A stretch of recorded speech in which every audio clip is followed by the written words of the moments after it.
Okay, we're live. Right, hi guys, it's Nick and Zaheer with our regular Tuesday chat. Actually, I might have gone early then. We're live now anyway. Right, it's Nick and Zaheer with our regular Tuesday chat. And do you want to say a quick hi, Zaheer, first? Hi everybody, Zaheer as usual, just chilling with Nick, chatting about reselling and other randomness. And we're quite excited to have a special guest with us. Most of you, I'm sure, will recognise him anyway. But Chris, do you want to introduce yourself and tell us a bit about you for anybody who doesn't know who you are? Yeah, what is going on, guys? My name is Chris Dupuy. I'm also known as the Bonafide Hustler on YouTube. I'm the most bonafidest of all the hustlers. No, I'm just kidding. But that's who I am on YouTube. I started a YouTube channel 4 years ago, and I buy stuff I find from garage sales, estate sales, yard sales, flea markets, pawn shops, swap meets, and even big box stores. And I put it on places like eBay, Amazon, Craigslist, my antique booth, and consignment stores in town. That's what I do. I'm also one of the co-founders of the greenroomuniversity.com, and I'm excited to bring the bonafideness across the ocean now. Like, it's coming, man. It's already over there, man. The bonafideness has come across the ocean, man. Without just getting too off track, I've got to ask you. That intro is obviously well rehearsed, and I love hearing it. How long does it take for someone to come up with and polish it to that level? Because that is pretty pro. That's a bona fide intro. Yeah. So like what they're referring to is like anytime I guess in my videos when they start, I'm always saying bonafide hustler here like that, and I get really into it because it's a signature of my video that started somewhere in like video 30 or video 50. I just started doing it. I don't know how. It just happened, but it's more of a less a signature. It's just to show you guys like, wake up, like it's a bona fide video. It ain't gonna be dull. It's gonna be fun. And that's what I think life should be, right? Life should be fun. Hustling should be fun. Thrifting, whatever you guys want to call it, it should be fun.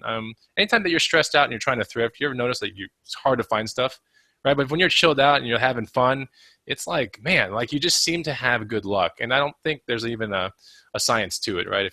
If you look at life in a positive way and you really approach it in a positive way, really good things happen every time. So I really try to start the video like that because when I wake up in the morning, it's just kind of like that. It's like, another day. Cool. Like, all right. Projects that energy across, definitely. Yeah, for sure. You said there, Chris, you've been on YouTube for 4 years now. Is that right? Yeah, I've been on YouTube for about 4 years. I kind of lose track. I know I lose track of two things, like when I've arrived on YouTube and when I technically started like the reselling journey. But I would like to say that the reselling journey is around 11 and a half years total now. And then the YouTube channel, I think I've been making videos as early as 2012. So about 4 years. Yeah, something like that. Well, it's cool for us because I've been reselling like you for a long time. It's about 15 years now. Myself and my wife have been reselling full time. And I didn't even know there were videos out there, that there was a community in America talking about it. And I discovered all of this through your videos, and it was Guild Daddy at the time. I assume you know his videos. Oh, yeah. So it was your channels that got me into this. And then through my videos and people like Tom and Zaheer, the whole UK scene is kind of playing catch up with America now. And so it's a pleasure to have you on because it's kind of come full circle because you inspired my content and lots of other people over here. So that's cool, man. I always when I do the journey, it was just to show flips and like really put some money on people's tables across the world. Honestly, it was just to like put money on people's tables in the USA. And then I started looking at my analytics on YouTube and I'm like, whoa, someone from Namibia is like watching my videos. Someone from Germany watched my videos, and some dude from freaking Indonesia, like, what is there to hustle in Indonesia? I don't know, but like someone's watching it over there. Like, it's kind of crazy. And so it really makes you want to deliver good content, accurate content. And, like you guys, honestly, like every Saturday that comes around, I don't know how it is in the UK or anything like that, but I know that every Saturday here, I'm so excited to go like garage selling. That's what we call it, right? We call it yard sale, garage sale. I think you guys call it, you call it the same thing? Or boot sales? We'll get into that actually, about the differences and the similarities. But yeah, I think anybody who follows me has probably seen some of the American videos. They're all quite familiar with the different terms, and garage sailing. That term is used a little bit over here anyway, so we understand what you mean. Cool. So yeah, that's basically like I just love doing that on Saturdays. Like Saturday, that's like my thing. Okay, so I have one find that I found. It's not here. Dang, it's in my SUV, I think. Anyway, um, it's a dollar baseball bat. I have a feeling that this thing might be able to sell between $500 and $800. No way. I'm not even kidding. Like I looked it up yet. I was about to bring it to the consignment store because I was just like, yeah, I buy bats like, I buy lacrosse gear and like all these sporting gear, and I just throw it to a store, right? There's secondhand stores in town. I just throw it over there. Frisbee discs, all that kind of stuff. And this one, I was like, I was putting it in my car, and I was like, wait a minute. I whipped up my eBay app real quick, and I started typing in all the stuff about the bat, and I'm like, holy moly! Like one sold for like 780 with like 22 bids on it and stuff. I'm like, what? And then one sold for like 400, and I was like, ooh, maybe So I is shouldn't that take this. because? Sorry, is that because of its age? Is this an old thing, or No, just? I think it's a combination of a couple things. Maybe it's outlawed in certain games because it's like a very advanced type of like metal that they use in this bat. Maybe the core is different. I don't know. It could be illegal in certain leagues, but it could be legal in other leagues. Maybe that I'm speculating. But apparently, like there are a couple people that use the word rare in their description, which I'm like, that's weird because it's a manufacturer that's very well known, but maybe it's just a 1 out of 100 production model, like But that's the kind of questions I don't. It's good to wonder about those things, but I think the basic research is so fundamental and so important in those kind of scenarios. Like, is it super rare? Is it this or is it that? Is it 1 out of 100? Like, honestly, if you're holding the item, just get the top keywords from someone else that sold it and just sell it yourself and be done with it, right? Move on to the next hustle, and Exactly. that's just what it is. But I think it's going to be something very fascinating. So I was kind of proud of last weekend. I did film it. I filmed my whole ride along. I am literally about 90 gigs worth of content, like backlogged. I have so much stuff to edit. It's ridiculous. But this bat makes it into my video early in the day on one of the videos, and I don't make a big deal out of it because I'm the kind of person, I don't know how you guys are, but when I hustle, I go fast, right? Time is of the essence, and I go super fast, and I do my research. I tend to do it later, if anything. So bats are one of those things that I'm not super amazing at, but I'm trying to get better at, right? Like tennis rackets and that kind of stuff. Anyway. But it's always a buzz when you find that item, and sometimes, like you say, you don't realize quite what you've got until you take it home and you do the research. So sometimes you get that buzz later, don't you, when you look it up and then you go, holy cow, what have I got? Well, when I get a buzz when I like, oh my gosh, I can sell this bat at the consignment store for $10 and I bought it for $1. Like, I'm like, oh, that's pretty good. That's good turnaround. Like, you show me any stock in the stock market where I invest $1 and it comes $10 like 2 weeks down the road, I would give you like so much of my money if I could get that kind of return. The fact that this thing is going to return, arguably somewhere between this $400 and $800 range, I think is the fact that it's a dollar item is like, what? Like, I can't believe it. That's what gets me all jacked up is the fact that it was $1. Like, that is possible, because I did it, right? Like you said, I mean, I think you're looking forward to the garage sales every weekend. I mean, over here, it's pretty much the same where we look forward all week for our car boot sales. We're a bit luckier in the sense that obviously everyone just drives into a field with their boots open, whereas you guys have to drive from house to house. But the excitement is still there. And again, what you mentioned there was quite important, that even when you found it, you didn't play it up, you didn't dwell on it, because you've got to make hay while the sun shines, right? So when you're there, you've got to, because you could be missing out on a lot of other bread and butter items that will also make you, obviously not as impressive as profit, but nonetheless just as important. That's true. I don't think a lot of people also out there understand on a content creator standpoint, like what I go through.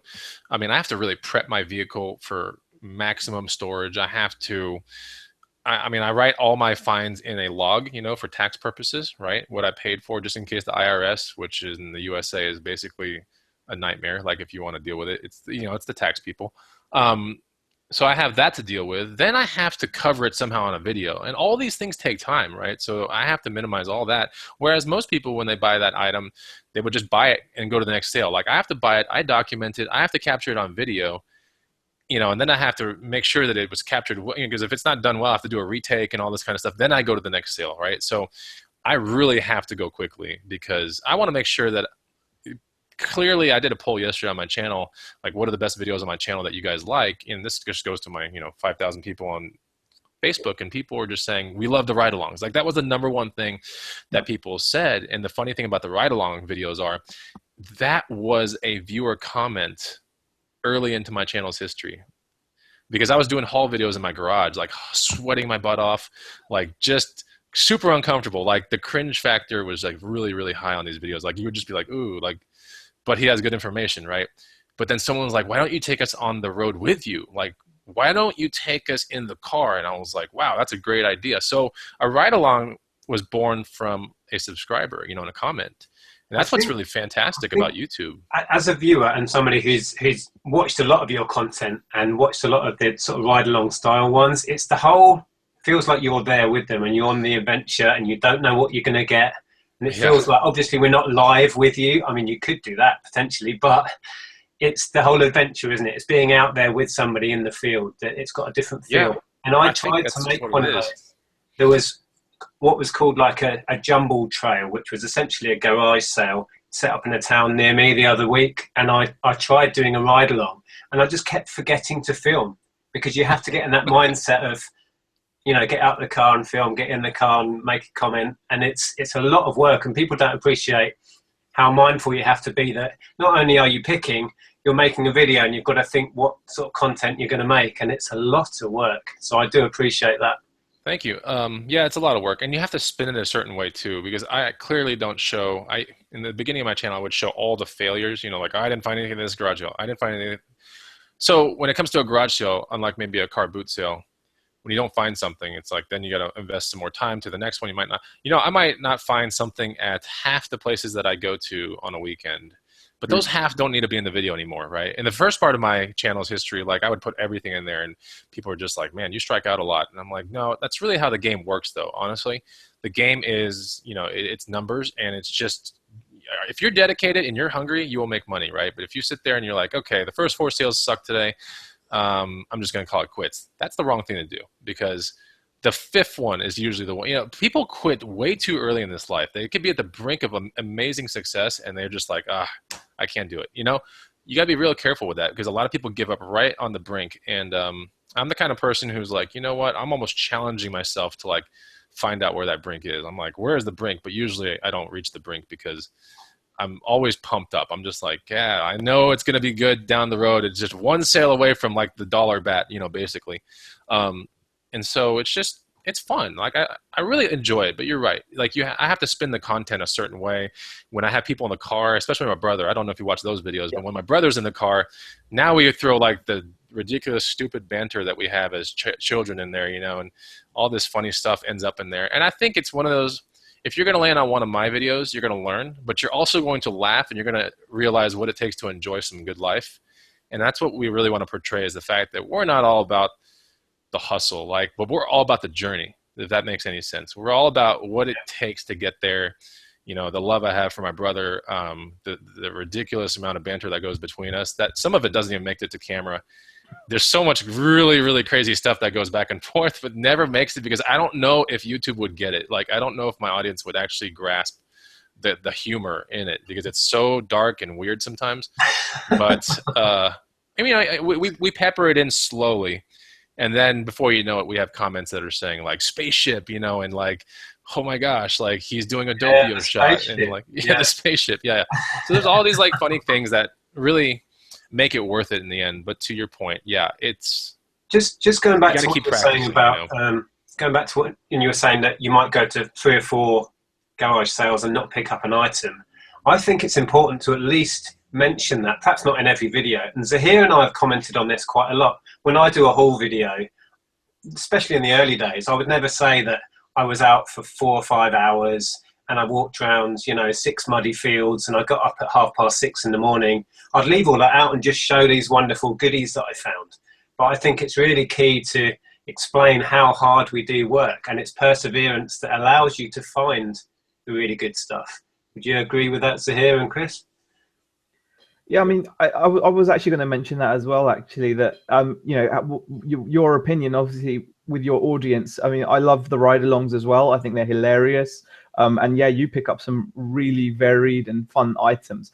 But, you know, the decision behind leaving out, like, the hard work that goes behind it, I mean, do you find that that could be misleading at all, or would you think that you have mentioned it in the past enough for your audience to recognize that actually the effort that goes into this is immense? Because like you said, there is money to be made, but you know, there are plenty of times we've gotten up at, you know, 5 a.m. cold wet field and come away with nothing, and still you have to go on and you have to go on, and not give up, just like you said. I mean, what's your views on that? Yeah, I try to.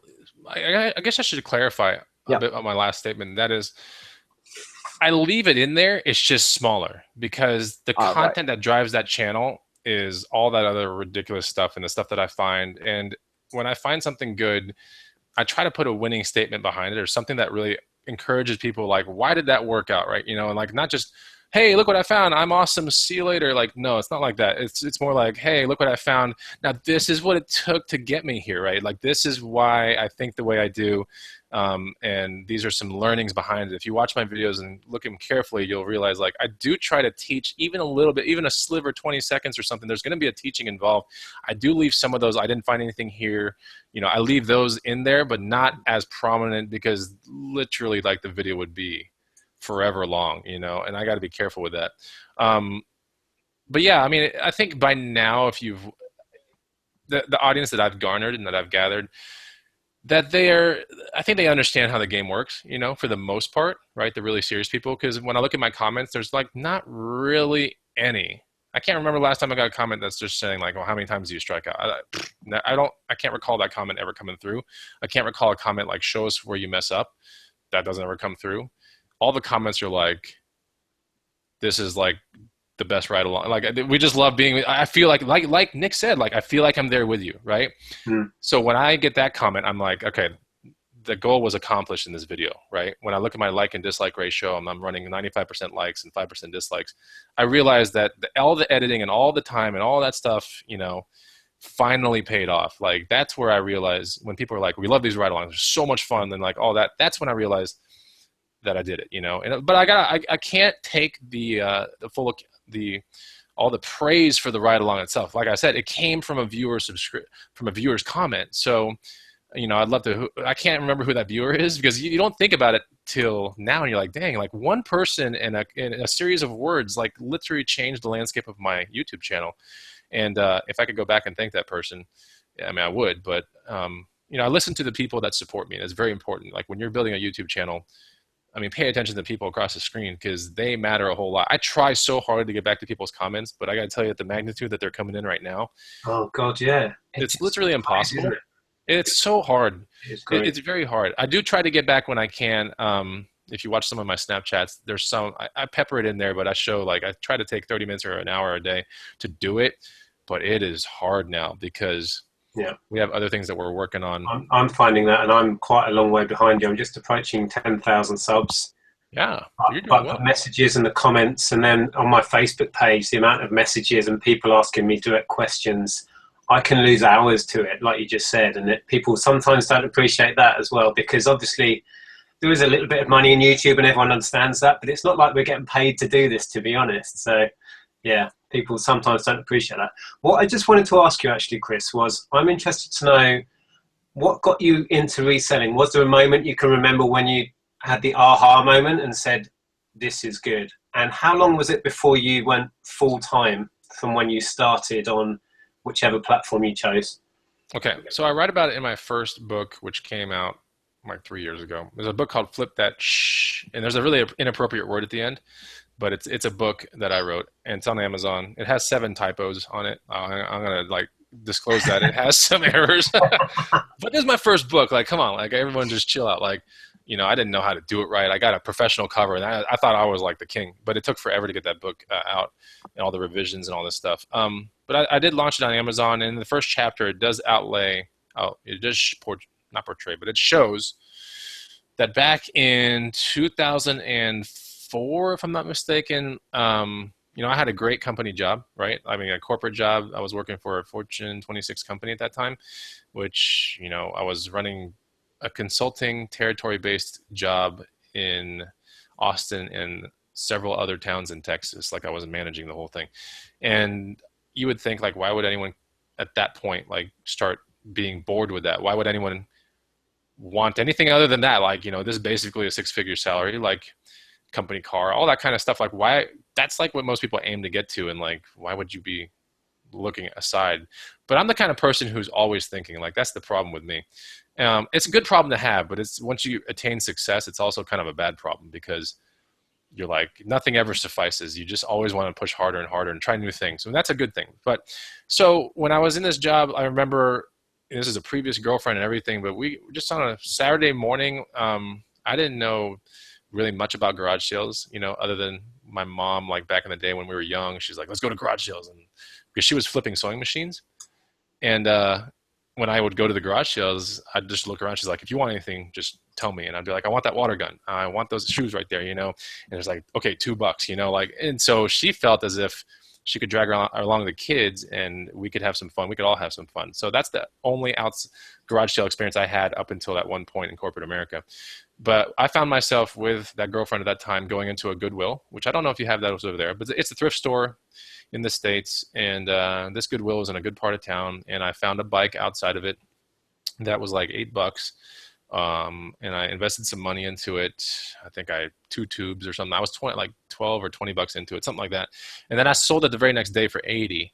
So that was the aha moment right there. Like, wow, that's pretty interesting, because, you know, people are waiting tables, making like $7 an hour, $10 an hour. And here I just created $60 out of thin air, basically, right? Like, this is pretty interesting. All I did was, and the funny thing is, I had to put that picture on a classified ad in a newspaper, like on an online newspaper. Like, we didn't have Craigslist back then. I didn't know about eBay, none of that. I put it in a classifieds of a newspaper, and it sold. So I was like, holy moly! Like, I wonder if I can. And of course, my mind is like, ooh, I wonder if I could do that again and again and again. And I kept doing it over and over and over and over and over. And then it went away from bikes and it became lake-related items like wakeboards, surfboards, all that kind of stuff. And then it got out of that and became electronics and radio-controlled cars. And it just grew into all the stuff I know today. But to answer the second part of your question, when did I go full-time? That happened in 2000. That was like 4 years ago, something like that. 4 or 5 years ago, I went full time. That's when I just dropped everything and I listened to what all my friends told me, and they're like, "Look, like corporate life, you're just not cut out for corporate life. Like, you clearly have you have this like talent and a loophole that you can mess with. The question is, can you build it and get it big?" And I was like, "Oh, that's a good way to look at it." And that was my next question. What were friends and family's opinion on you doing it? And, you know, did they think you were crazy? Or obviously from what you just said, they kind of knew that you weren't cut out maybe for corporate life, so they understood. But did you have family members that thought, why is he throwing that career away? Why is he walking out on a decent job? Because I've certainly had that leveled at myself, because I left the police force initially to do this. So I had some people were really frowning when I walked out on that job. Yeah, I would definitely say that it wasn't well received with my family at all, but they kind of just, I think once family gets older, you know, I guess parents is what I'm referring to. I think just the utter happiness of their child, I think, becomes way more important than money after a while. And I guess I can put that in perspective because my family did make a pretty decent amount of money in their career or in their time, right? Majority of that money was made in the stock market boom, the tech boom, right? My dad was like coming home from, 14-hour days, 16-hour days, and then investing money. And he was telling my mom what to do. And she would call up on the phone the very next day, make trades and all this stuff, moving big money around. And so he got in on a lot of like really amazing companies early, Intel, like when they were like nothing. And he rode all that all the way up, made a killing. There was just certain days and months where he was making more than his annual salary. And he was an anesthesiologist, like at a hospital. So if that kind of puts things in perspective, you start realizing like, wow. But the stock market back then was just running rampant. It was like the Wild West. I mean, basically anything that was tech related, like everyone was just like, boom, let's just jump on it and make big money. So the money part of it got him real hungry and all this kind of stuff. And he was still doing work, doing the stocks on the side, all this, and, considering buying property and all this kind of junk, like outside of Texas. And I think in the end, I think now he's like, you know what, that was a good idea. But at the same time, there was a lot of time that I didn't spend with the children, because of all that. And now when I left my corporate job, I think he's realizing like, you know what, I think my son figured it out earlier than I did, that all the money in the world doesn't matter, right? And there are that's big where I'm like, benefits, and that's where I am now. Like, I'm like, if I follow what I absolutely love to do, then, and if I'm proficient at it, then I should be able to make a very comfortable living. And at that point, comfortable, you can define it as whatever you want, but I should be able to be comfortable. And that's all that matters at that point. I should be able to just chill. I don't want the biggest mansion. I don't need any of that stuff. But at the same time, when I have kids, I have to make sure and be cognizant that, you know, money is important, but I mean, your kids are going to be probably the most important thing in your entire life, right? yeah, I was going to say, when we started this, we had just had our daughter, which was 15 years ago. So both myself and Andrea, my wife, were able to be full-time at home with her, and she didn't have to go to, you know, care or nursery. So we had that privilege of being there for her first 3 or 4 years, when most people, fathers generally, have to go out and do the 9 to 5. So it paid off in that respect, totally. I just want to say we've got a stack of people in the chat. There's so many people there. Chelsea, Rebecca, Steve Hicksey's watching from his bath, apparently. And I quickly need to say, Pete from Alan's World is there, and a package turned up for me that had said on it, "Do not open until Tuesday's Tat Chat." So quickly, because I know Pete's watching, I need to see what is in here. So, Pete, this had better not be rude. Oh, Zaheer, you'll know what this is. Oh my God. Yeah, I do, yes. Right, Chris, this probably means nothing to you. This is a program in the UK, actually pretty rude and out there. That Pete, the guy who watches our channels, know that Zaheer and I are into this pretty warped sense of humour. So yeah, this is a limited edition furry DVD cover of Bear's Tail. Does anything pop up? Does his tail come out by any chance? Is there like his naughty tail? No, it doesn't have a naughty tail. Okay. I can see, no. So yeah, so it's a very popular show. It's like season 1, 2. Like, is it a popular kind of show? It's old. There were only a couple of seasons. It was called Bo Selectra. I think it may have made its way over to America in a small, tiny way, but it was late 90s, early 2000s. Oh, okay. You said late 90s, early 2000s. Yeah. Okay. When you said old, I was like, all right, are we talking like Faulty Towers old? Like, what kind of old are we talking here? No, not that old, but okay. But yeah, it's yeah, we love it to bits, and a lot of our subscribers know. Hence, thanks, Pete, for the gift. I did have this actually years ago, and foolishly got rid of it. So I'll be watching that again.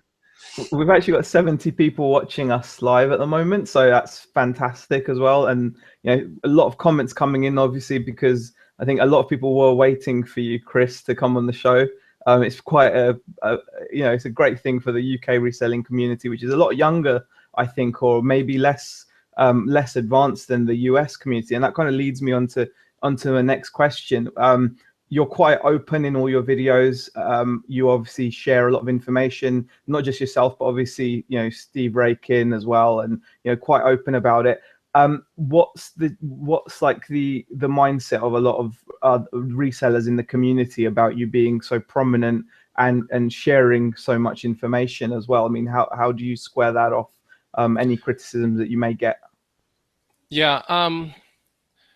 This is one of the things I think maybe I've just been blessed with the ability to communicate effectively certain things that I believe in, right? And I am very open to other people's kind of commentary. In most of my videos, and in fact, maybe all of them, you could figure out that, you know what, like, he's a non-hostile guy. He's sharing stuff openly. He's not a definite, like, always on this one thing. He's always trying to help. And I think over the course of 400 plus videos, it's tough to hate against something like that. Does that make sense? Like, it's tough if you're someone out there, like, why hate against that? Like, it doesn't make any sense. You can do a dislike, that's great, but to actually type out a hateful comment or something that's not constructive criticism is very tough to do at that point. Because I think at that point you might highlight inner things very quickly in a person, and they start realizing, like, man, this is really like a bad thing to do, because there's nothing, you know, I like to really conduct my business in a sense that there's nothing bad about it, right? I really want to conduct it in a sense that it's all ethically done, right? And so when we do the Green Room University and all that kind of stuff, and the website, the Facebook page, and we are one of the people that decided to go the paid content route. Right? I mean, that's one of the biggest criticisms, I guess, that we got, was to go that direction. But it wasn't because, oh, we want to be rich and we want to make money and passive income. Like, you know, that is a small piece of it, but a large portion of it was we will get a lot more serious people if we do charge money, right? I mean, anytime you buy a course or you get professional education, whether you want to be a doctor or whatever, you know, it's not like any other hospital is like, all right, so where'd your education come from? You go, oh, free YouTube videos, you know, and they're like, yeah, I don't know if we want you working here. But, you know, if you're like, yeah, but I actually went to med school and I took an MCAT and I did everything correctly and I paid money. Now they're like, all right, that's a little bit more like, you know, structured education. And we realized that the one thing about school that's very interesting, I did an MBA here in the States back in '09, I finished it up. And the MBA program taught me a bunch of things. It wasn't that, oh, I'm so great, I'm going to be in like business, I'm going to get, you know, high up in the hierarchy, and, you know, there's no glass ceiling for Bonafide Hustler this time, you know, like none of that. Like, I wasn't thinking that kind of stuff. I was like, it was more of a accomplishment to me to see if I could really attain a high GPA in a very tumultuous landscape where it's very tough, because I was working full time, doing an MBA school, 2.5 years of my life, like just literally like studying every single day, like very, very tough stuff. And for me, I realized that when people see MBA on an actual resume, it's not so much, I mean, it matters where the MBA came from, but it's not even so much that. It's the fact that if you can actually carry the whole program out and still be living and not dead at the end, that's a big thing to a company. They start realizing, like, you know what, if we put this guy in charge of like an operation or something, he will carry it all the way to you know, all the way out. He won't back off. He won't drop off. He will carry it all the way out. So that's really what it kind of shows. And the MBA programs, the people behind the scenes told me, like, you know, because you get around a lot of hiring people, and a lot of tech companies look at these MBA programs, and they want the people, as soon as they exit the program, they're like, hey, hold on, come check out my company and let's talk about it. And that's one of the things, because they realize you completed something. And I think that's a very important thing that when we were doing the Green Room University, we're like, you know, we want people to complete being a hustler. We want to take them from point A to point B, and for them to go, you know what, I put some money forward, I became part of this immense group, and I learned a lot. And the true testament to whether they truly learned a lot is, do they subscribe year 2, year 3, year 4? And so we're growing, you know, we're growing at a really rapid pace right now. And the criticism, A, I don't pay much attention to it if there is any, and B, I think by now the community has realized that we're not some fly-by-night trying to make some money real quick kind of people. Like, we're really in this for, like, we pay corporate taxes, we do the whole 9 yards, we have expenses, we have bookkeeping, we have, you know, CPAs involved, we have all that kind of stuff involved with this project. Graphic designers, you know, website people behind the scenes. This is an actual operation. This is just not some hodgepodge thing that we only do for 2 hours a day. So, and it's very, very interesting. I got to tell you, like, no one ever sees the behind the scenes stuff. No one sees how many conference calls we do behind the scenes. No one sees any of the work that we really do, but it is a lot of fun. And if someone's going to attempt to take that away from us, I mean, we would really defend it to the highest legal standard possible. We would, you know, because this is once you work on something for 3 years of your life, and someone wants to take it down with just a comment or two, or, you know, something that they don't really know about, you're only forced with one other thing to do, and that is to get legal. You have to, you know, you have to protect your own stuff sometimes. We've had to do that a couple times, but nothing crazy. I mean, right now I think everyone realizes, like, you know what, it's a real business, and we applaud them. We've been cool with everybody. Like, we don't ever hold ourselves higher than anybody else. And I think that's very important. We're just there if you choose to want the education or not. And there's plenty of free, amazing videos out there. That's the thing. There's so many good things, whether it's UK YouTube, you know, there's the States YouTube. You can get so much good stuff from YouTube. And for me to say that I didn't get anything good from YouTube free would be a complete understatement. I got so much amazing stuff when I first started out. I was going to ask, actually, talking about, I mean, obviously you've put a lot of content out there, and you still continue to through the Green Room and your videos, but when you started on YouTube, who inspired you? Who was already there making videos that inspired you to start? So who were your inspiration when you started out? It's a great question. So my inspiration back in the day was, a group called the Urban Diggers. There's just these people, and I think Yeah. I love them, man. And Zach Butler, we're friends on Facebook and everything, but Zach Butler is a really cool guy. He's there with Darcy, and they make videos every now and then. But shout out to Urban Diggers. I think the whole world wants these people to come back and start making videos again. But he's kind of sporadic on his uploads, and I get it. He did come back because I know he had a lot of life changes, didn't he? And then he did come back for a while and was making regular content, which was fantastic. Because I mean, you're upbeat and hilarious, and he's another level. You know what I mean? This guy's nuts. Yes, I've always joked with him on like Facebook chat. I'm like, hey man, we gotta get you on a hangout. Like, he's so much fun. We've had him on a hangout before. He is. It used to be two of them, like Zach and the other guy. I forgot what his name is. Yeah, but, the guy that was into fishing. Yeah, it was him. And then so it was him for like, and that inspired me a whole lot. There were other people, like a guy named Terminal 99 who cared about a lot about antiques and stuff, which I was like, oh, that's pretty cool. I watched a lot of American Pickers. I ain't gonna lie. American Pickers is a US based TV show from the History Channel that's just really, really good. Yeah. I don't think they really even sold out. Like, I think Storage Wars sold out, because it got more and more ridiculous. And someone's like, oh, I'm going to fly my drone into that unit so I can see what's there first. And stupid things like that. I'm like, all right, this is dumb. This is all scripted. This is really stupid.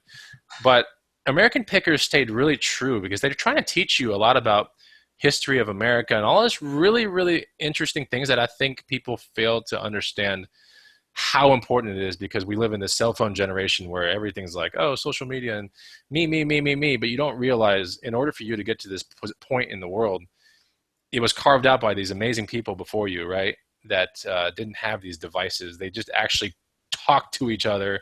They had family time, and they cared about other things than Ferraris and Air Jordan shoes, right? Like, there were other things that mattered back then. And I think the American Pickers is a wonderful show still to this day. I don't know how many seasons, like 10 seasons now. Fantastic show. I mean, probably the most two humble people I've seen on the History Channel. And they're even trying to get kids involved, with the picking thing. It's cool, man. And I've done it. I have learned their strategy. I've learned how I went behind this, in forums, like how do they get to their picks? Like, how do they do everything? They have scouts involved with those vans. They have all these things that go out across the country, and then calls to action, and like, here's the list of what we're looking for. And then when it looks super promising, then they launch the people in there. And they get a pretty organic type of dialogue going with the person that's like not rehearsed or anything. I mean, some of the places that they rock up to when they open those barns, it's unbelievable. These guys, it tends to be, in the middle of nowhere, some old guy that was a farmer or something, and he's just filled barns with stuff and just kept filling it. And you think, oh my God. And these cats just turn up and they just want to buy. You can see it in their eyes. They want to buy everything, but obviously they can't. And then, oh my God, it just amazes me that these people exist with all that stuff. Do you watch that, Zaheer? Have you seen it? Yeah, massively. A massive fan of that. I think Frank is brilliant as well. I mean, I like what they both bring. Their dynamic is great. But also, I was got to say, actually, Urban Diggers brought a little bit of that to YouTube, in the sense that Zach is able to, in some of his videos, I've seen him actually openly film people that he's buying and making deals with, because he's got that rapport. He's got that ability to make someone feel so comfortable. That he can openly talk about what he's going to make of it, or what he's going to do with the item, etc., and film in people's homes, which is in itself, if you think about what it takes to achieve that level of comfort with the seller, it's he's a real people person. You can see that he gets on with somebody instantly. He's infectious, and I would really struggle to strike up that rapport instantly with somebody and film it. It's quite a talent. It is. It's hard to do. I got to tell you, we kind of did it with one of our green room, like caravan ride along things. When we had all our people come into town on July, we all went out in like this big cargo van with a couple other people in tow, like other cars. And we went to garage sales and like literally like jumped out of the van. Like it was like 30 people, 40 people deep hitting a garage sale at once. And the people were like, what the hell is going on? And then there's all these people with their phones and cameras and all this. And I had to like tell the people like, hey, look, we're from the Green Room University. What we do, this is what we get our kicks on. We love garage selling so much. Do you guys care to be on this video? We just love doing it. And I'm pretty sure we're going to buy a bunch of your stuff. And maybe it's just Austin, Texas. Maybe it's just the neighborhoods that I picked that we should go into. everyone was like super cool with it, and we were able to get testimony at the end, like, hey, these guys were awesome. Like, I try to really model it after, you know, American Pickers and stuff, where you get the post interview, you know, pre and post interview. How'd you feel? Like, what's going on during the whole thing, and then after, like how they felt after is very important. What did you feel like when the whole 40 people rushed your sale? Very interesting things, and I wish I could get more like Urban Diggers. You know, when he, like he said, like Nick said, you get like a point of view, like you feel like you're actually at the sale talking to the people at the sale. The problem that I ran into with that scenario is it took more time. And that's where I was like, ooh, like me, in my mind, I go quickly. And that's why I make good money and big money. Zach has a different way of doing it. Maybe the outdoors market is bigger in Idaho or wherever he's from. And he was able to spend more time in a garage sale and just clear everything out of it. Whereas me, I'm picking out 1 to 5 items on the good sales, and then I'm out the door to the next one, like super fast. Like sometimes I film from the car, you know, but at the car boot sales, I mean, if you can picture a load of cars lined up and they've all got little tables out with their stuff on, Zaheer would be the same. We're almost running up and scanning the stalls and then on to the next one, because it's so ferociously competitive here. I don't know, that's a question I was going to ask you. At car boot sales, all the dealers like myself will be there at the crack of dawn waiting for people to set up. And you have to be there first to get the really good stuff. The stuff that flies off the table, you know, the stuff everyone's looking for, your Lego and Nerf and the stuff everyone knows about. Obviously, the more niche things you can pick up at the end of the day that other people have missed. But it is so competitive, so you have to be quick. So do you find in your area you have a lot of regular faces you'll see that you know are after your stuff? Yes and no. I think a lot of the regular faces that I have seen, a majority of them are actually in the green room. They're in the green room university. Like a lot of people, like I know I can just name all these people from town, and I'm like, all right, they're in the green room. Like I know these people. Like if I'm going to see them out there in public, first of all, I don't go out I don't go out and go, you know what, I hope my competition's not out there. I don't think negative thoughts. When I go out, I'm like, you know what? I'm going to destroy today. I'm going to make over $1,000 and it's going to be easy. Like, that's basically like my mentality. Like, I'm going to make $1,000 in 3 hours. Like, that's what I want to do. But has the thought, sorry to interrupt, but has the thought not entered your mind? You're teaching these guys to pick up exactly what you want to pick up. I know where you're going. The thought, but here's the thing. I mean, anytime that you possess a scarcity mindset in life, you focus on everything that you shouldn't be focusing on that will make you prosperity, money, recognition, all that kind of stuff, right? If you unwillingly just give as much as you can, right? And you realize, like in a town that's Austin, Texas, it's not the biggest town, but it's a very condensed town, right? And if you look at our, you know, yard sale treasure map, the app that has all the little pins and everything where the garage sales are, I mean, there's just like so many, right? So if I have taught, and I know I willingly teach anyone that wants to hop into the car with me. Anyone who wants to watch my videos, you know, I willingly teach it out. I don't care if you're in the green room or not, but you can take that information and do what you want with it. And plenty of people are like, because of your videos, I've made car payments. Because of your videos, I've been paying off my house faster. Because of your videos. I like those comments. Every now and then, like 1 out of 1,000 comments might be like, you're just ruining it for everyone. But I don't care about that comment. Honestly, I don't care about. I care about all the other comments that are like, you know what, this is the right thing to do. And when I get into a town atmosphere where now I'm, like you said, I'm teaching people that are literally my competition. Like I wake up in the morning and I will see them out there. I just still don't possess that scarcity mindset. I'm just like, you know what, I'm good enough. I have learned too much at this point to where it's not that I can out hustle anybody. It's that there's enough for everyone. There's enough for everybody to go around in Austin. And I'm just appreciative of the fact that majority of those people that I do see on a regular basis are in my room, right? Yeah. They're in the Green Room University. That's really interesting to hear. Like they're in there and I know them and they can ride along. They've all been in my car at one point. They've all have. So it's funny because like we said earlier, the UK kind of community of resellers is kind of following along in the footsteps or behind the US, and we've seen a backlash. I certainly had a backlash on my channel of people being just, like you said, focusing on the negative, which might be that certain things are getting flooded on eBay or certain niches are now being bought up, etc., etc. And people have leveled at me. Surely, Nick, you're just creating competition for yourself. And then we did a tiny little slot on a BBC TV program, And all hell broke loose because people thought it would be the end of reselling, and I was getting slagged off, and the comments on my channel, you would not believe the threats and stuff. And it was just so ridiculous. It really was. And the bit I'd focus on what you said was there's plenty out there for everybody. And Zaheer says this on a weekly basis. There's plenty of stuff out there. But we had quite a big backlash in the UK about the YouTuber scene. It almost makes you want to. Sorry to. Oh, go ahead. But that's quite interesting that you guys over there with such a big community, or a more, I suppose maybe it's because your community is a little older than ours in terms of the social media side of it, Facebook and YouTube. Considering how small our community is in comparison, I would say that we've probably seen a bit more of that kind of scarcity mindset, as you put it. And it's just a bit of a surprise to me that, it's not as much of an issue for you guys out there.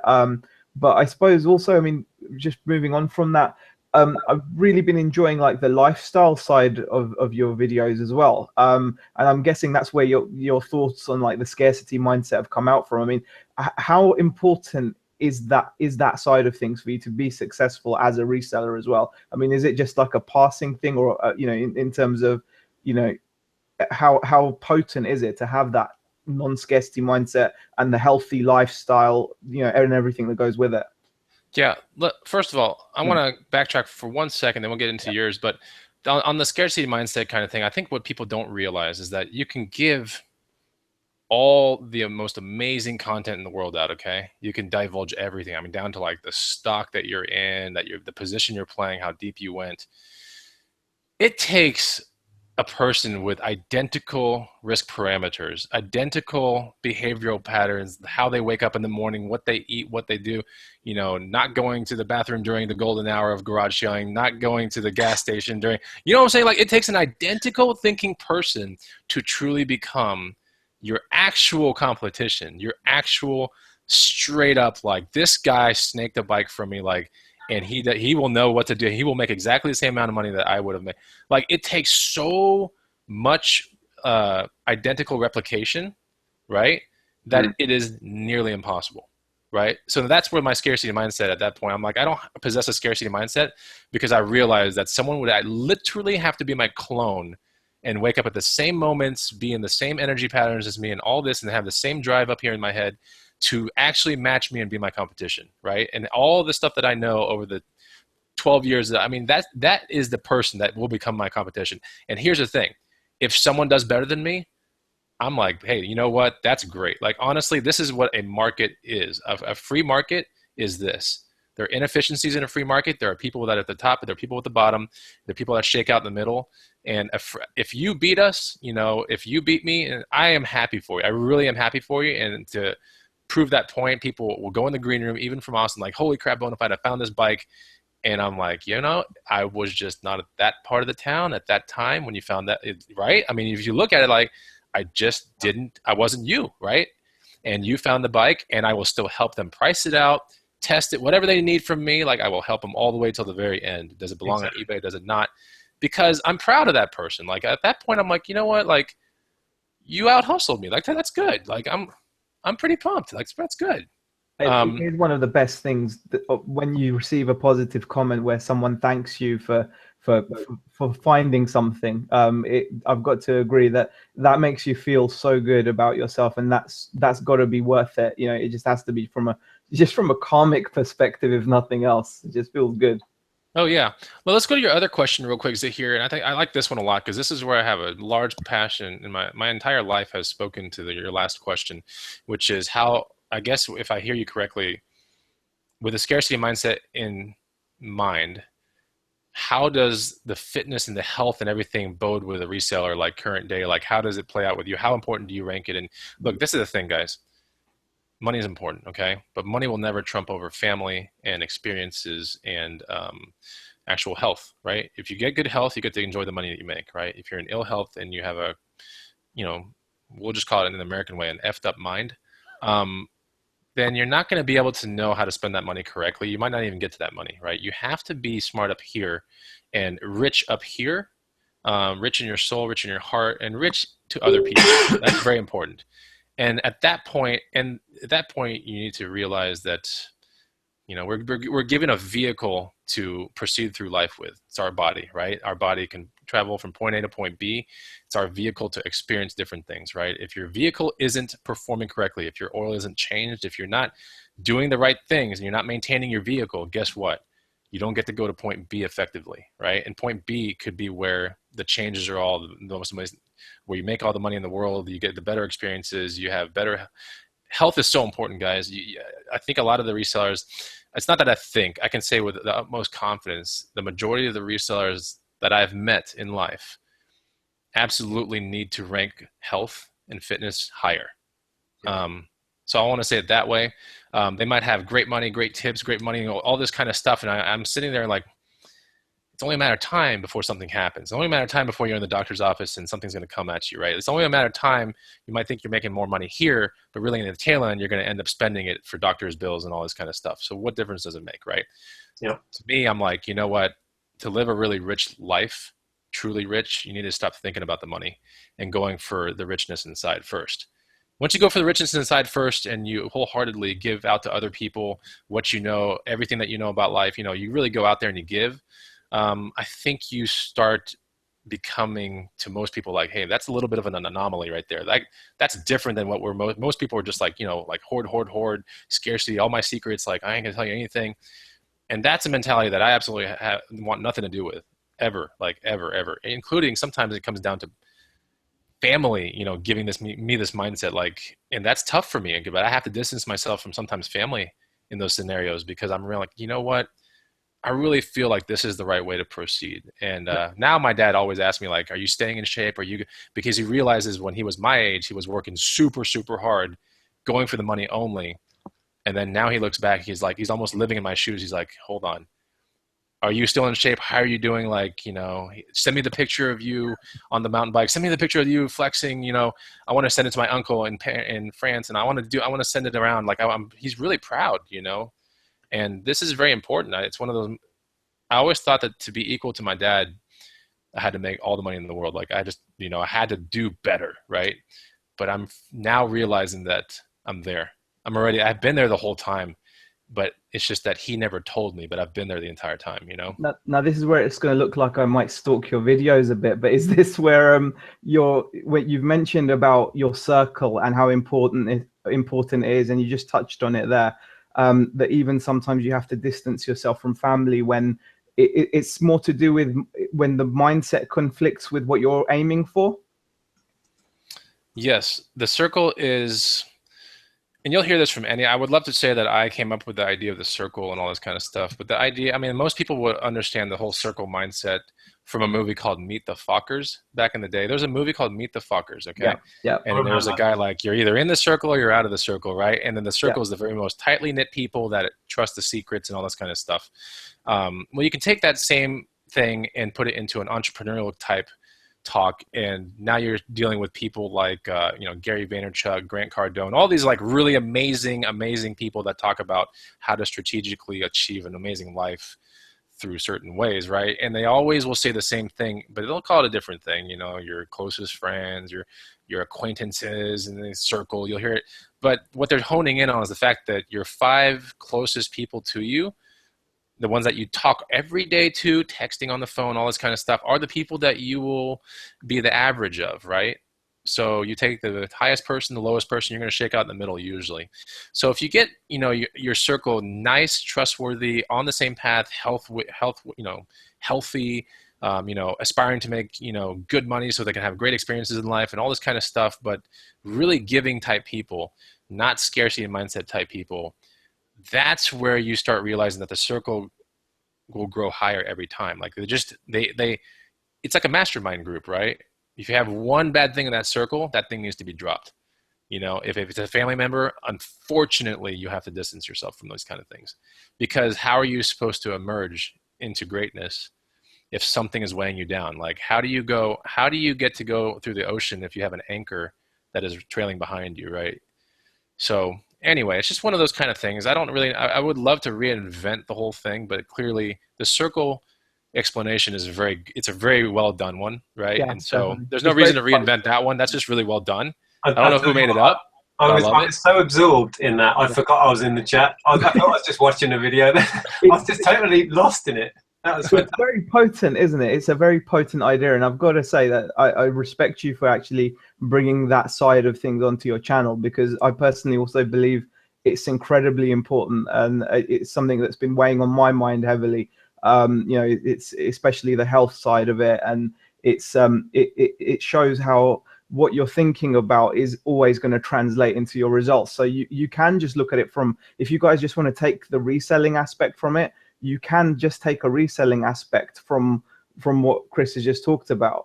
But you can also apply it to every other aspect of your life. It is not just for reselling, but it will also help your reselling. Absolutely. Yeah. We need to just give a nod to everybody who's been chatting in the comments. A lot of people have been giving a lot of props to Chris, and it's pleased that he's on. We didn't really take any questions from the chat. If you want to put some questions in now, we have been chatting for nearly an hour, so I don't know how long you're able to talk for, Chris. Yeah, I'm having fun. I gotta tell you guys honestly, like, I'm having fun with you guys. That's good. Yeah, we can do Q&A. Let's hit some up. Let's do whatever. We've got 86 people watching. We've got 32 thumbs ups. So in the style of you guys, I mean, I'd love to hear Chris say, "Smash that like button for us." Yeah, that's right, guys. Look, if you're down with the concept of what we're talking about here, you're kind of grasping it, and you want to do a replay of this show, first of all, definitely do the replay. Second of all, just because the digital revolution has allowed the Bonafide hustler to penetrate the UK, I'm there already, man. I'm there.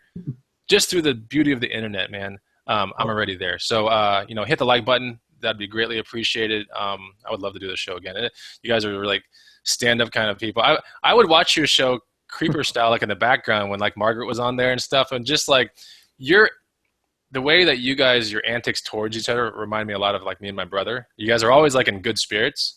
And that is really important. I don't care what age you're at or whatever. Like, you know, to be in good spirits all the time is so important. On one of the green room shows, 2 green room shows ago, I discussed something that I heard from a podcast, and that there are 2 types of people in this world. One will go through life frustrated, thinking that they can control everything in life, right? So, you know, car tire breaks down, or you get a flat, you go out, you look at your tire like, damn, I'm going to be late to work. You get so irate, you're like, but the tire, like, oh my gosh, you know, and then you carry out this anger throughout the day. It bleeds into some other workers at the job, and then before you know it, you brought it home, and now you're not happy with dinner, even though your wife cooked it. You know, little things like this. That's person number 1. There's person number 2 who realizes that life is just approaching them, right? And it's almost like a game. You're like, all right, there's gonna be a wall. There's gonna be some things, and when you see the flat tire, you're like, all right, not a big deal. You know, immediately you call your boss, like, I'm just gonna be like 30 minutes, and you go ahead and you take out the tire iron, you just go at it, and you just, you know, it's just part of life. Show me a life where nothing bad happens. I'm sorry, but I have done plenty of bad things in my life. Like plenty of really crazy, amazing opportunities that I've had have gone crazy wrong in my life. And there is no life, whether you are scarcity mindset or thinking, you know, other mindset, there is no life that doesn't have hurdles. There's just not, it doesn't exist. Right. You can stay in a room all day and have no friends, and you might not have any hurdles. Yeah. But you're also in a room all day getting pale and like you're not doing anything. Like you're just sitting there. I mean, in order to actually experience life, there will be hurdles. That's the thing. And if you're either person A or person B, I got to tell you right now, do everything you can to be person B. Do not be person A. Person A never wins. Never will. I just wanted to say as well, have you found through putting yourself out there on YouTube that you've gained so much back? Yes, you're giving out information and helping others, but I've found through my YouTube and through meeting people, I've met great friends, and we have, going back to that circle thing, we now have a circle of friends that we talk to on a daily basis that help keep us in that positive mind frame, you know, and we can go on there when we're having a bad day and share it with somebody who understands. We can talk about reselling, because not everybody understands what reselling is, let's be honest. But now I have that circle of friends that before I was doing this in isolation on my own. So did you find that, Chris, that YouTube and putting yourself out there has helped you benefit? Mm-hmm. Absolutely. YouTube was definitely the vehicle that allowed me to connect with other people that were doing what I was doing and other people that were doing it better than what I was doing, right? Let's be fair. For me to assume that I was even at the top of whatever, even now, would be ridiculous, right? There are plenty of people out there that are amazing resellers. And I can say that with confidence because in the Green Room University, we have those people in there. We have them there. They're just, they don't have any YouTube presence. You don't know who they are. They're just phenomenal resellers. Absolutely. What I think, to your point, is very important is that while you're going through this reselling journey, it is absolutely important to connect with like-minded people. YouTube brings that vehicle right to your laptop, right to your phone. If you decide to make a YouTube channel, even with remotely decent content, you're going to start getting engagement and people talking to you. And if you're lucky, right, and you start having the funds available, you can meet these people in real life, which is what we did.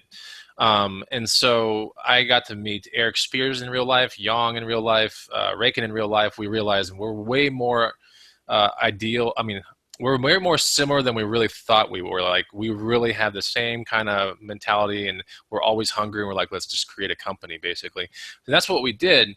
But in that circle, when Raken stepped into the company, for example, health and fitness, let's say, for example, wasn't pinnacle, like, with him, right?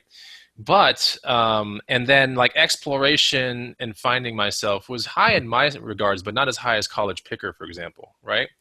So in the circle, we bring the circle together. And now, Raken has absorbed. He's doing my workouts. He's doing all kind of stuff. He's like doing different diets, and like you can see it. Like, he's changing. Like, you can see it. I mean, watch any of the videos back in the day. Watch it now, and you're like, dude, Raken looks completely different. Period. Any way you want to look at it, he's vibing better. He's always been a positive guy, but he's like even more positive now. And then look at Eric, back in the day to now, like, he's always traveling across the USA on a bike. He's doing crazy things. He's in Thailand, and he's doing all kinds of crazy stuff. And then, he like bled into me a little bit. I was like, oh man, it's just more experiences. And, that's the key to life. So we all vibe off each other. And I think it's very, very important to get that circle. And YouTube was the only way that I could have met Steve. I could have met Eric, and I could have met, that's the only way. I mean, show me any other way that we could have met each other. There's no vehicle. Exactly.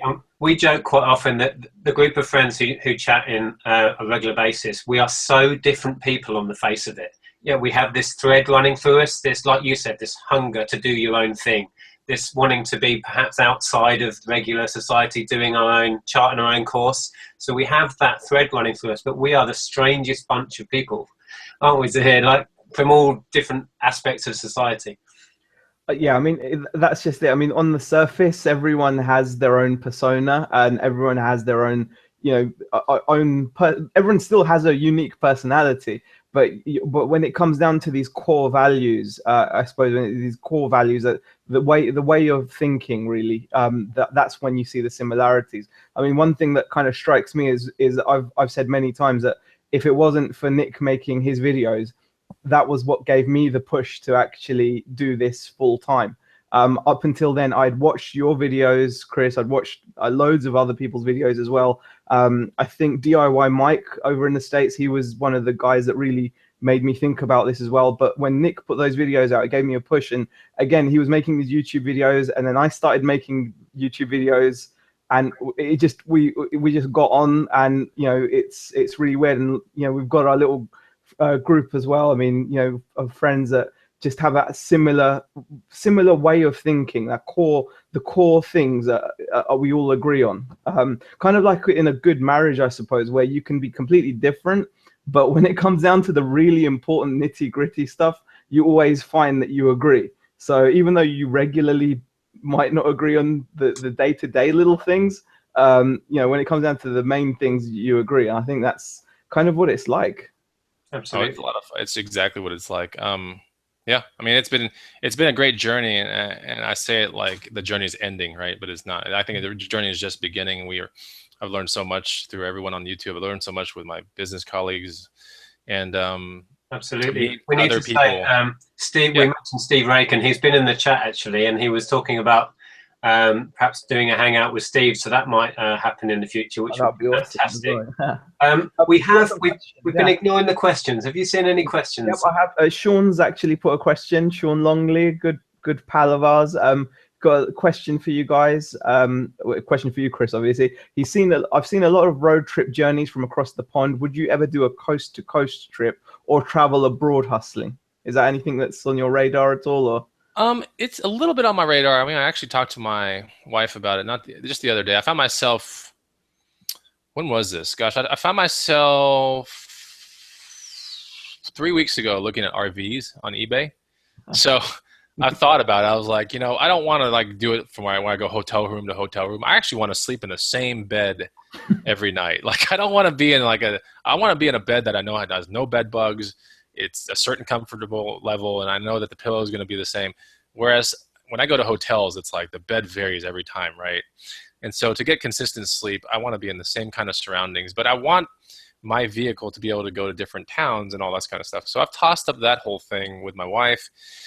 The thing is, she still works a professional job and all that kind of stuff, corporate America, well, hospital America, not corporate America, but I guess it's corporate. And she was like, you know, it would be a big change for her. And I'm not saying that I have written it off my radar, but I have a couple other goals that I need to accomplish, at least for the next 1 or 2 years. So I'm not outlying. I still take vacation. I mean, I think next year I want to line up at least 5 to 7 vacations.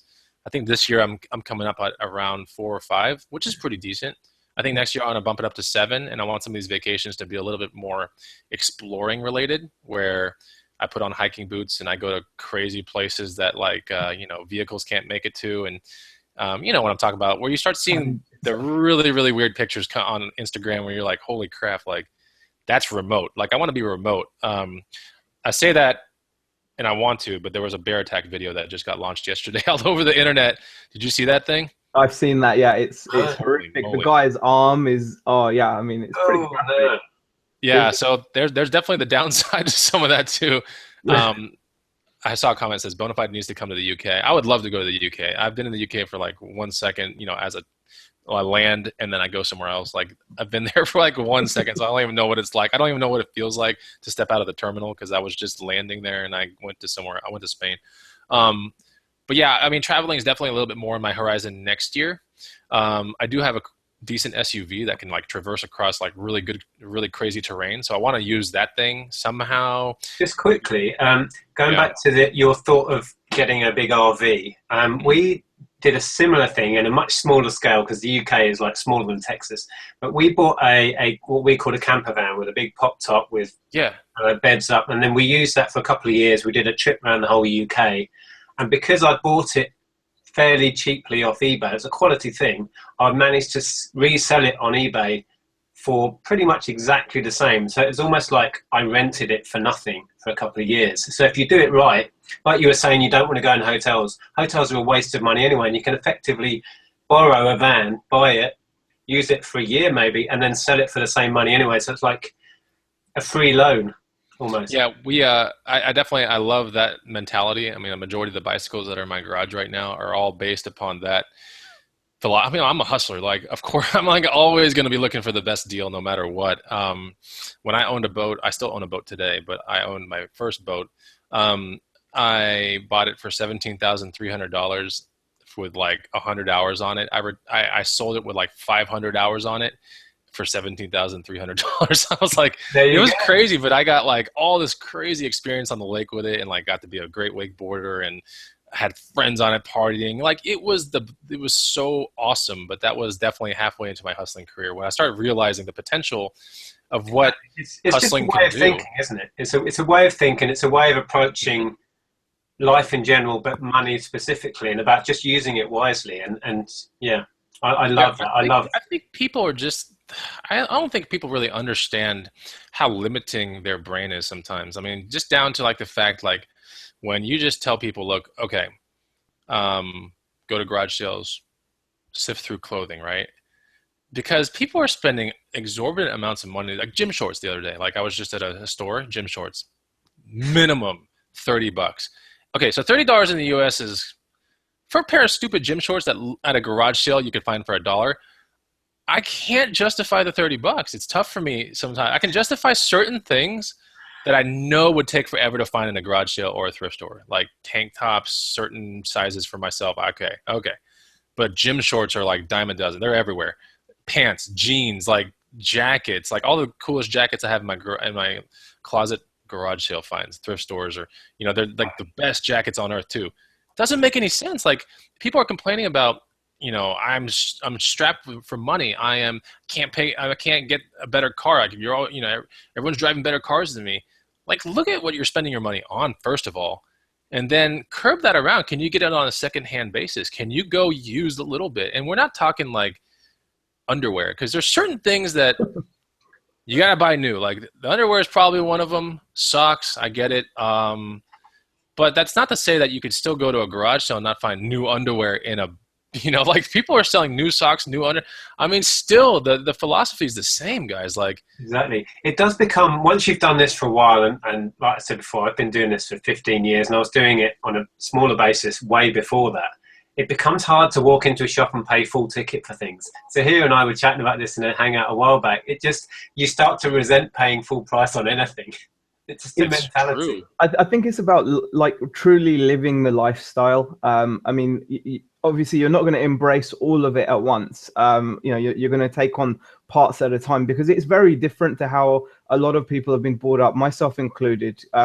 It's not a normal regular lifestyle. It is quite different from what you're going to learn at school, or what you're going to learn from just your friends.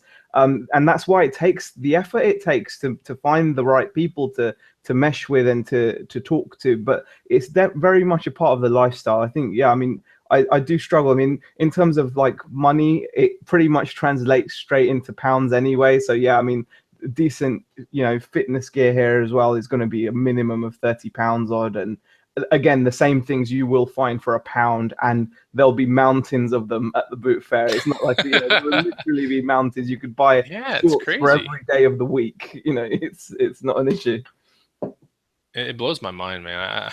That's one of the best parts about like doing what we do, is we make money on the arbitrage side of thing, where the loophole occurs. And then we make money also on the fact that you're not spending as much as you would have anymore, right?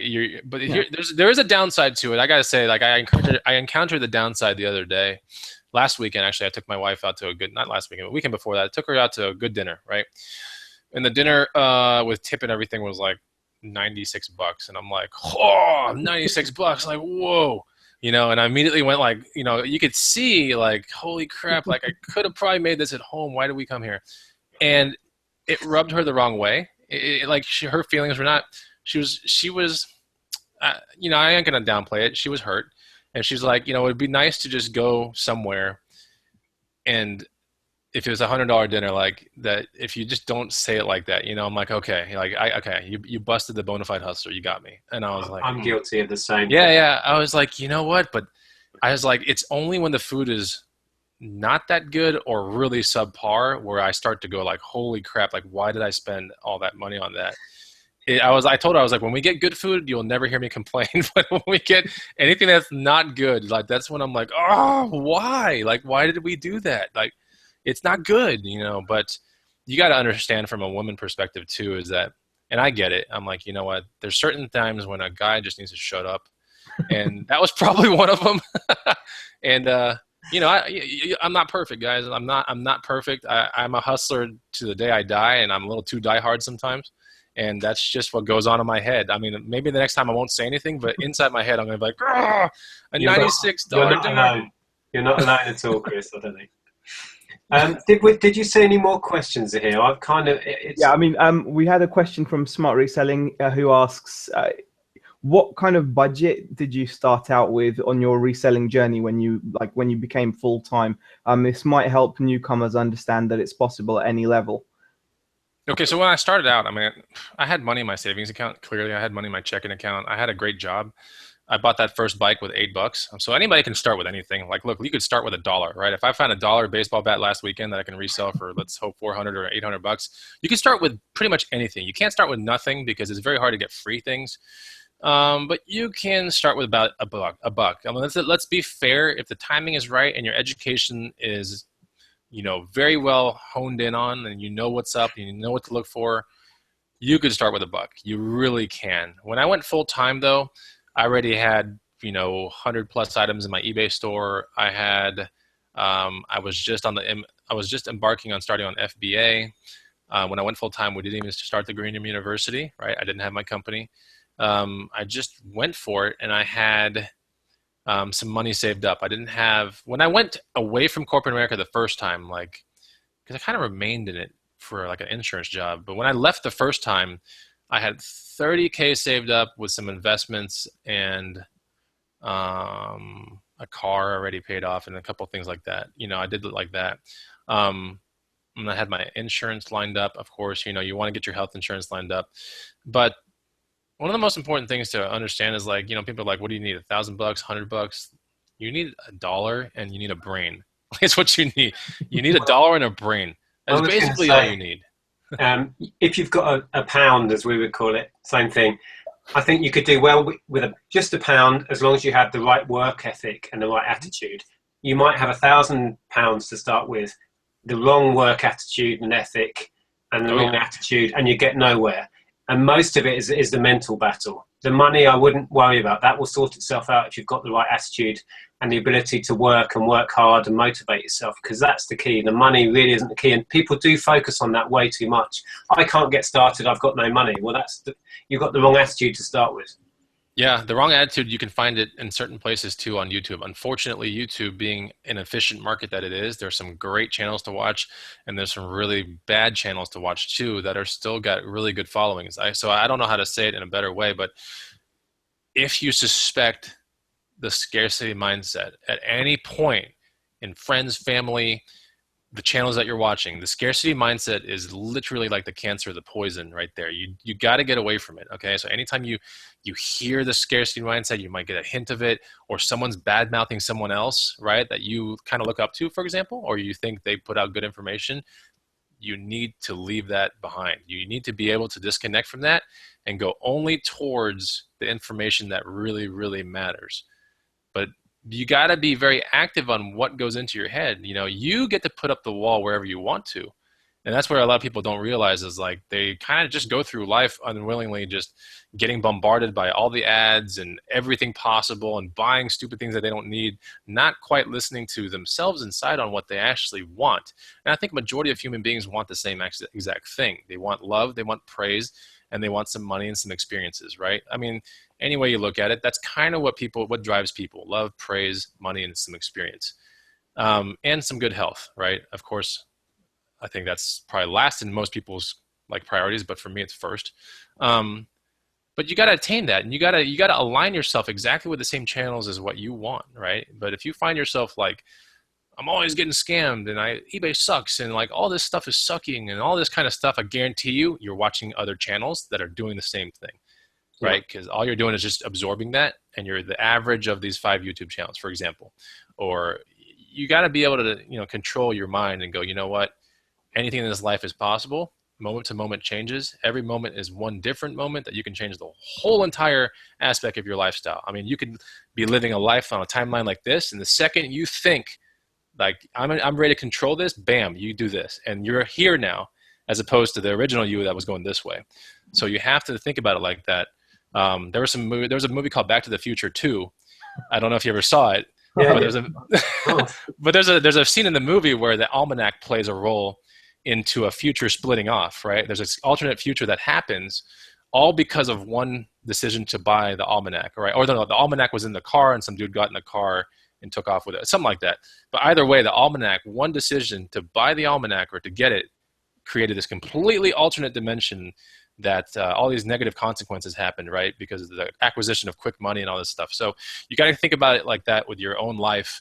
You know, you at any given point, you can do this, but this is all up to you. No one is ever going to be able to hold your hand and get you to do that, but that's where you need to be. And I think a lot of people end up just doing this in life. They just go straight. Yeah, that's I've it. described it. It's a similar vein, and I concur with everything that you said, and that's fantastic. I think I've described it as you've got to focus on the positives and how you are going to do something. A lot of people that comment on my videos say, but what if I get scammed? But what if this happens? But what if my account gets closed down?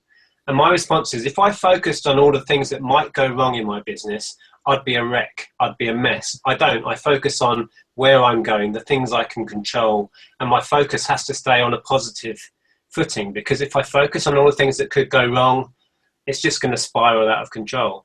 So yeah, you can't be person A. Person A is the person like, well, what happens if I get a flat tire? What happens if I don't make it to this meeting? What happens if I get food poisoning tonight from this meal that gave me food poisoning last time? Like, you know, what happens?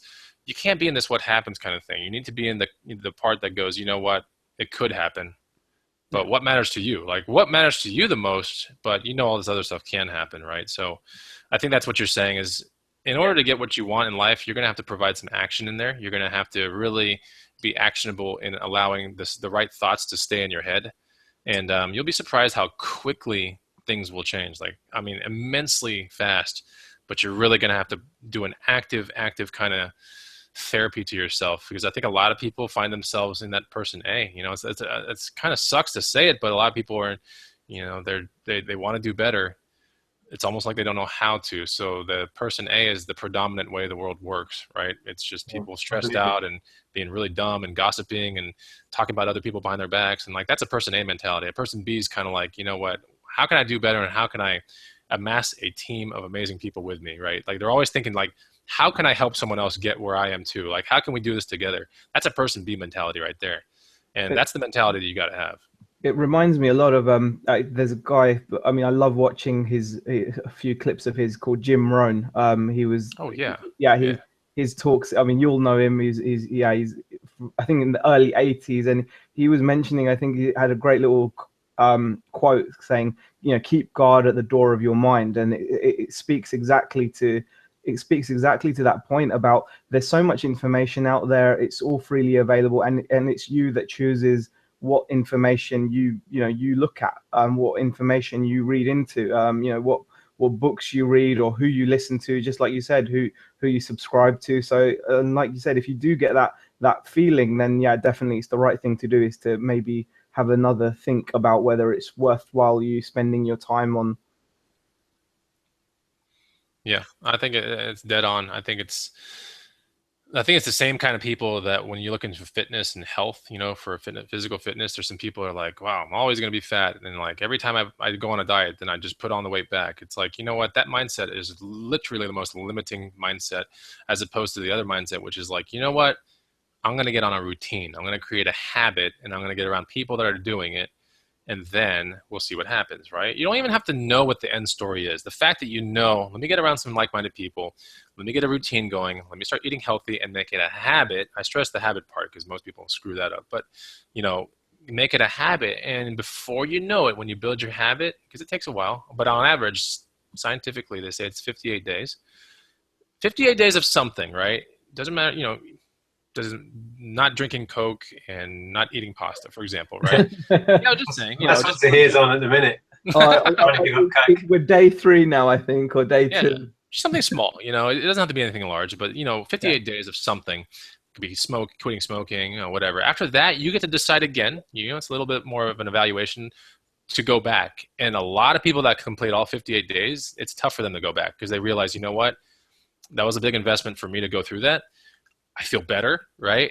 I don't think I'm going to go back. You know, like that's the kind of mentality you got to have. But I think a lot of people with these little crash course diets, like, okay, I'm going to do a 14-day losing weight thing. And then they're like, hell yeah, I lost 5 pounds and I look a little bit slimmer for a picture. And then before you know it, it's not the habit. You didn't do 58 days of anything. Boom, you're gone. Now you're weighing more than what you know, you got to be real careful with that kind of stuff because that stuff is everywhere you go out there in YouTube land, fat burner, pills land, like every land possible, Instagram. It's always like, you know, 30-day challenges, all this kind of stuff. Problem is it needs to be double that amount to become a real habit in your life. Because people don't want to put the work in. And that brings us right back to reselling. Like we said earlier, we can give all the information, all the greatest bolos, all the greatest tips in the world out there. But are they going to put the work in? Are they going to stick at it? And most people don't. Most people then realize, hang on, I've got to get up at how early? I've got to go to how many stalls? I've got to, you know, oh, and then I've got to write how many listings? Oh, and then I've got to package it all up. Yeah. And then they get out of the game. So, you know, it's only really going to speak to people with the right mindset. Because I think you can learn a mindset, but most people have to have at least some element of that to get into this in the first place. Right, I was just going to say, we've been going for an hour and a half, and I think we should probably wrap it up shortly. I saw an interesting question that perhaps we could discuss to round it off with Vinny. Vinny Gardner's in the chat, so hi, Vinny. And he wants to know your favourite items to pick up. What really draws you to an item and you go, and that's your go-to items? What would they be, Chris? I think many people know me as a bike lover. Like, I love riding bikes. I love owning bikes. I've throughout my life, I've known how to fix them, everything.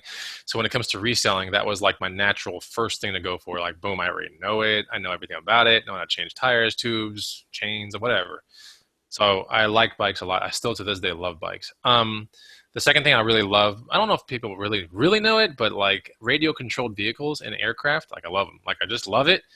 It just, I don't know what it is about, like, a fully grown dude like messing with a car in a field, like zzz, I'm just like, you know what? Most people are like clubbing and drinking and getting girls, and I'm like, you know what? This car in this field is so much fun. Like, I love having fun with this thing. So there's that. Helicopters, aircraft, drones. Like, yeah, I've owned it all. I like that, and I love reselling it all. I've yet to this very day ever to go sour or lose money on any radio control deal ever. So I guess it speaks to my proficiency, I guess, at that point. The third thing I really like is anything outdoors related. Anything outdoorsy that's not team related sports. So baseball, football, or what's the other one? Baseball, football, and there's one more sport that's like big in the US. Baseball, football. Hockey? Basketball. Sorry. Basketball, yeah. Yeah, basketball. So like, outside of those three things, not to say that I can't hustle those things, because I have successfully, caps, jerseys, whatever. But when it comes to this other stuff like trekking equipment, camping gear, all that kind of stuff, stoves, burners, coolers, hiking shoes, hiking boots, trail running shoes, all that, I love hustling that stuff. Windbreakers, polar fleeces, backpacks. I love that stuff. It just comes natural to me. I love it. And then the very last thing is video games. I grew up with a decent amount of video games, and I still can successfully hustle anything retro and anything current day, but I really like that retro kind of, I think we all do, with a Nintendo, N64, Super Nintendo, some Genesis games, all those, GameCube. I still like them.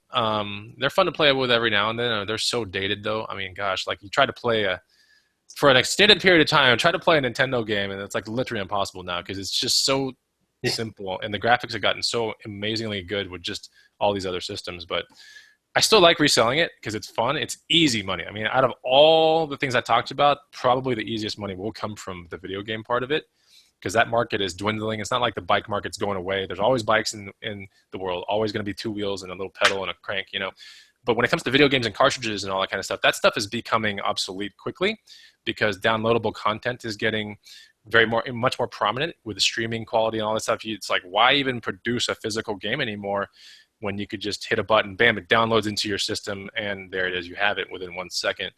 Yeah. So that kind of stuff is definitely putting a huge stress on the collectability of the cartridge and disc market, which is why that market is so alive right now. I mean, people are just collecting the crap out of it. Plus, anything nostalgic is always going to win. It's always going to carry out through history. If there's something nostalgic, and Nintendo is definitely nostalgic. I don't know what gets more nostalgic than Nintendo and Coke and Pepsi. Nintendo's big. I mean, it is huge. I've even got the T-shirt on, mate. Yeah, man. See, that's just so cool, man. Like, you rep a Super Nintendo T-shirt. I mean, that's just cool. Straight up cool. A Zelda T-shirt.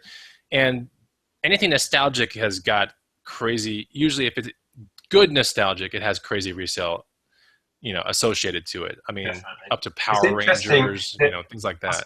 I was going to say, it's interesting you listed the bikes and the sports gear and the RC. It's stuff you have a passion for. And Zaheer and I have said that before.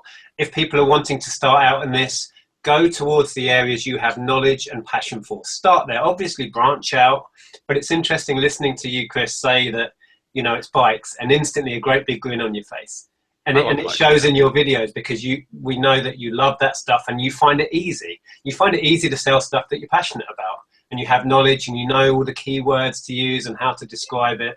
And I'm the same. For me, it's retro computers and that sort of stuff, and it's music and it's DVDs, because my background is in retail, in that sort of retail. And Zaheer has a background in tech retail, so he loves. Well, you can explain, Zaheer. What would you say was your go-to item?